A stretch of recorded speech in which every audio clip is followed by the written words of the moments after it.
I was so broke that I had, I don't know, $21, $22, whatever it was, to my name. I'm living in a 400 square foot bachelor apartment. I'm feeling sorry for myself. I'm watching Luke and Laura on General Hospital. I mean, I was a mess. I was a total mess. And I realized I'm not paying my rent and I'm out of money. And I didn't have any prospects for some new cash in the short term. And while I was sitting there was this little boy that came in and he held the door open and in walks behind him this beautiful woman who was clearly his mother. And so, I definitely took it in.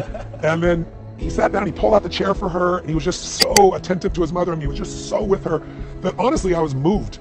And so I finished my meal, and then I got up and I paid the bill, and I don't know, it was like $6 in those days, for all you can eat salad bar, whatever it was.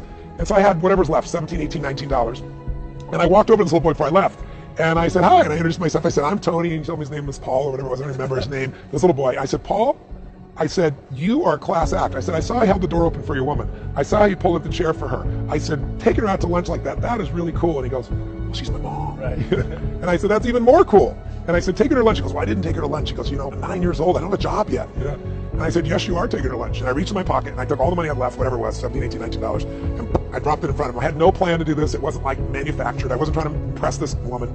And he looked up at me like shocked and he goes, I can't take that. And I said, sure you can. He said, how come? I said, because I'm bigger than you are, right? And he laughed like crazy and I didn't even say another word. I just walked out the door. And I gotta tell you, it was the most powerful experience of my life because I had no fear, I had no scarcity, and I got home and I realized what I'd done. I was like, I have no money now. I have like no money, nothing. And the next day I got the old snail mail and came in around like noon and I pull out this letter and there's a young man that I had loaned $1,200 to.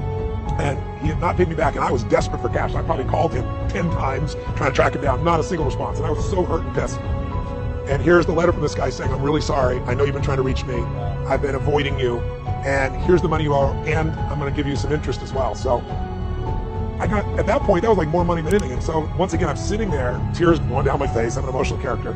And I chose to believe, I don't know if it's true, but I chose to believe that it's because I let go of trying to just take care of myself. I did what was right. Life's not about me, it's about we. And that's also why when people are suffering, it's always because you're obsessing about yourself. You're obsessing that something happened and now you have less. You think you have less.